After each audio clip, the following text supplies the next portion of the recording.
नमस्कार, मैं साधना पांडे मार्गदर्शन पे आपका स्वागत करती हूँ। आज मैं बात करूँगी शनिवारी अमावस्या, जो कि आज के दिन है। तो इस तिथि पे आपको कौन से कार्य नहीं करने चाहिए। दोस्तों, हमारे शास्त्र के अनुसार जो दिन बताए गए हैं उन विशेष दिनों में कुछ ऐसे कार्य होते हैं जिन्हें नहीं करना चाहिए। और दूसरी बात यह है कि अगर आप गलती से किसी दिन ऐसा कोई कार्य कर देते हैं जो उस तिथि में वर्जित है, तो ऐसा नहीं है कि आपको कोई बहुत बड़ा नुकसान हो जाता है, और ऐसा भी नहीं है कि आप इन कार्यों को लगातार करते रहेंगे तो आपको लाभ होगा। दोस्तों, इन कार्यों से हमारा धीरे धीरे पुण्य क्षीण होता जाता है। पुण्य क्या होता है? जो हम अपनी पूजा जप तप से अर्जित करते हैं, वो चीज़ें धीरे धीरे हम गलत तिथियों में, यानी जिन तिथि में हमें जो कार्य नहीं करने हैं उसके अनुरूप अगर हम वो चीज़ों का नहीं पालन करते हैं, तो निश्चित रूप से धीरे धीरे हमारा पुण्य जो है वह क्षीण होता जाता है। तो दोस्तों, आज यानी 13 मार्च को जो है शनिवारी अमावस्या है। ये अमावस्या जो है हर महीने पड़ती है, और हर महीने जैसे दिन पड़ते हैं उसके अनुसार जो है इसका जो प्रभाव होता है वो उसके अनुसार अधिक बढ़ता और कम होता है।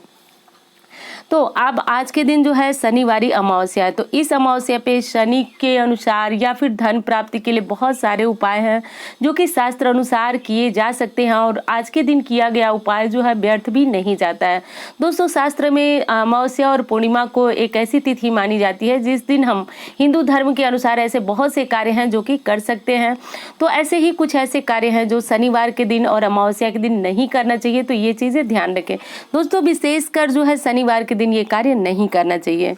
तो अब देख लीजिए कि आपको कौन कौन से कार्य हैं जो शनिवार को नहीं करने चाहिए, और कौन से ऐसे काम हैं जिन्हें आप अगर शनि की ढैया से पीड़ित हैं, या फिर आप राहु केतु या फिर शनि की 7.5 से पीड़ित हैं, किसी भी प्रकार से शनि जनित कष्ट है, तो उन कष्ट से निपटारा के लिए जो कार्य मैं बताती हूँ, जो चीज़ें मैं बता रही हूँ, वो नियम वो कार्य करके आप इस प्रकार के तकलीफों से छुटकारा पा सकते हैं। दोस्तों, पहली बात, और हो सकता है कि ये जानकारी आपको हो, क्योंकि जिनके घर में बड़े बुजुर्ग होते हैं वो इस बात की सलाह जो है अक्सर देते रहते हैं। देखिए, लोहे की कोई वस्तु जो है आज के दिन नहीं खरीदी जाती है।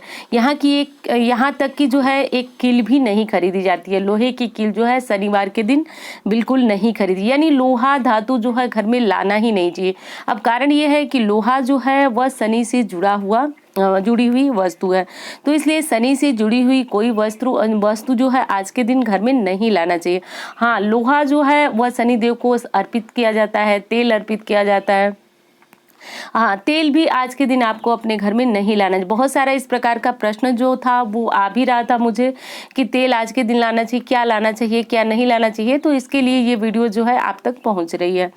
तो देखिए, तेल भी आज के दिन आपको सरसों का तेल बिल्कुल नहीं खरीदना चाहिए। हाँ, शनि देव को सरसों का तेल आज के दिन अर्पित करने से शनि जनित जो पीड़ा होती है, कष्ट होती है, उनसे आपको मुक्ति मिल जाएगी। और अगर किसी व्यक्ति को नौकरी वगैरह नहीं लगती है, तो शनि की पूजा करने से, पीपल वृक्ष में उनको तेल अर्पित करने से इस प्रकार की जो परेशानियां हैं वो दूर होती हैं। और आज का योग जो था दोस्तों बहुत विशेष था। इस योग में मैंने बहुत सारे आपको ऐसे उपाय बताए थे जो शास्त्र अनुसार बहुत चमत्कारी उपाय होते हैं। तो अगर आप वो वीडियो देखे हैं तो बहुत अच्छी बात है, नहीं देखे तो एक बार जरूर देखना चाहिए आपको, क्योंकि उसमें आपके जीवन से जुड़ी हुई बहुत महत्वपूर्ण बातें हैं।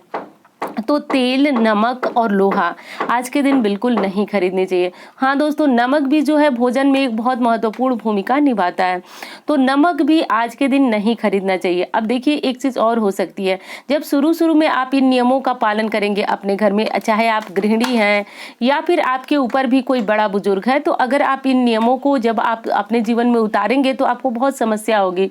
आपको लगेगा कि आप किसी शनिवार जो है भूल गई, आज के दिन तेल मंगवा ली, आज के दिन नमक मंगवा ली।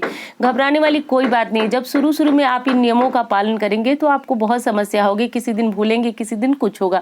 लेकिन हाँ, धीरे धीरे जब आप इन कामों को करते जाएंगे तो आप देखेंगे कि आपको जब ये सामान मंगवाना है तो अचानक आपके दिमाग में एक दिन आ जाएगा कि आज दिन कौन सा है। बस वही से हो जाती है आपके अच्छे पल की शुरुआत। तो बस इन नियमों को अपनाने का अब फायदे तो बहुत सारे हैं दोस्तों, और नुकसान भी उसी तरह बहुत सारे हैं। तो अब देखिए, दूसरा कार्य आपको कौन सा नहीं करना। दोस्तों देखिए, अमावस्या तिथि में माँ लक्ष्मी को प्रसन्न करने के भी बहुत सारे उपाय होते हैं और किया भी जाता है। अमावस्या में घर के मुख्य दरवाजे पे दीपक जलाए जाते हैं। बहुत सारे उपाय मैं बता भी चुकी हूँ, आज यहाँ बताऊंगी तो काफ़ी लेट होगा। तो देखिए, आज के दिन जो है आपको अपने घर के अंदर भोजन में मांस, मदिरा इत्यादि का सेवन बिल्कुल नहीं करना चाहिए। आज के दिन आप शुद्ध सात्विक भोजन बनाएं। हाँ, खीर बनाकर आप अगर पितरों के लिए देते हैं, घर में खाते हैं, तो ये सारी चीज़ें माता लक्ष्मी को आकर्षित करती हैं। परंतु अगर खीर नहीं बना पाते हैं कोई समस्या नहीं, पर हाँ, भोजन में मांस, मदिरा आज अवश्य न बनाएं।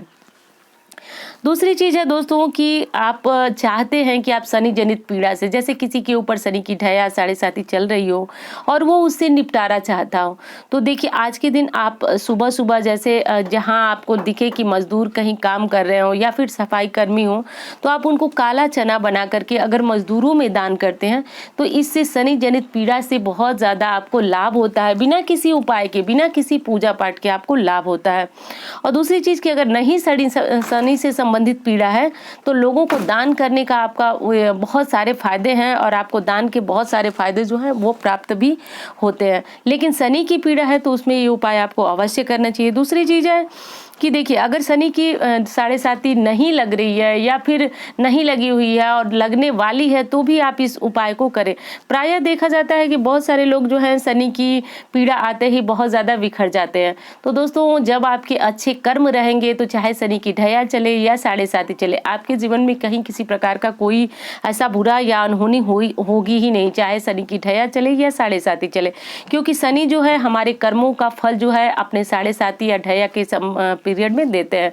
तो अगर हम कर्मों को सुधार लें, और दूसरी चीज़ है कि किसी मजदूर की मजदूरी हमको बिल्कुल नहीं मारनी चाहिए, यानी उनको उचित मजदूरी जो है वो हमें दे देना चाहिए। क्योंकि शनि देव जो है मजदूरों से बड़े प्रसन्न रहते हैं, मेहनत परिश्रम करने वालों से बहुत अधिक प्रसन्न रहते हैं। अगर हमसे हो सके तो बहुत अधिक दान के बारे में तो मैं नहीं कहती हूँ, क्योंकि दान हमेशा अपने सामर्थ्य के अनुसार करना चाहिए, पर हो सके तो उनको जूते, छाता, कंबल, इस प्रकार की चीज़ें अगर आप देते हैं तो आपका व्यवसाय भी जरूर बढ़ता है। आज के दिन अगर उड़द के दाल के बड़े बना करके और पक्षियों को खिलाया जाए तो इससे आपके जो शनि होते हैं या फिर शनि जनित पीड़ाएं जो होती हैं वो समाप्त होती है। तो उड़द के दाल के बड़े बना करके आप छत पे डाल सकते हैं, छत, और गाय के लिए रख सकते हैं। और दूसरी चीज़ है कि आप इसी कुत्ते को खिलाएंगे तो राहु केतु शनि संबंधित पीड़ाएं जो होती है वो समाप्त होती हैं। तो इस प्रकार के कार्य जो दोस्तों, आप अगर शनि संबंधित पीड़ा से पीड़ित हैं तो आप प्रति शनिवार भी इस काम को कर सकते हैं। शनिवार इन कार्यों को करते हैं। वैसे तो मैं आपको हमेशा बताती ही रहती हूँ कि गाय, कुत्ते और कौवे को भोजन अवश्य देना होता है। और दोस्तों, आप लोग उसे कर भी रहे हैं। बहुत सारा जब आप लिख करके भेजते हैं कि उससे आपको लाभ मिला है, तो आपसे ज़्यादा मुझे प्रसन्नता होती है कि मेरे बताए गए उपायों से आपको काफ़ी लाभ हो रहा है। तो ये उपाय आप कर रहे हैं और मुझे बहुत अच्छा लग रहा है। आप करते रहिए इसी तरह, जीवन में आप स्वयं देखेंगे बदलाव। मुझे कहने की बिल्कुल भी आवश्यकता नहीं होगी। तो इस तरह से ध्यान रखें कि जब कोई मजदूर मजदूरी करे तो आपके द्वारा उसकी मजदूरी जो है पूरी उचित, उसको जितनी हमने तय किया है वो उसको दे दिया जाना चाहिए। यथासंभव जितना हो सके हम उसकी मदद करें। तो इस प्रकार अगर आप कार्य करते हैं तो चाहे ढैया हो, साढ़े साती हो, किसी प्रकार का कोई शनि जनित कष्ट आपके जीवन में नहीं आएगा। तो दोस्तों, यही कुछ महत्वपूर्ण कार्य थे जो कि आप इस काम को जो आवश्यक है उन्हें ध्यान दें कि क्या चीज़ें आपको करना चाहिए और क्या चीज़ें नहीं करना चाहिए। एक बार फिर बता दूं कि अगर गलती से आपसे किसी शनिवार तेल आ गया, लोहा आ गया या घर में किसी ने खरीद लिया तो घबराने वाली कोई बात नहीं। मैंने बताया कि जब आप इन चीज़ों को अपने जीवन में उतारेंगे तो थोड़ा सा कभी कभी इधर उधर की जो गलतियाँ हैं वो आपसे होंगी, लेकिन जीवन में जो है इन चीज़ों को उतारने में आपको और कठिनाई नहीं होगी। उम्मीद करती हूँ कि जानकारी आपको बहुत पसंद आएगी। मिलती हूँ इसी तरह के वीडियो के साथ। धन्यवाद।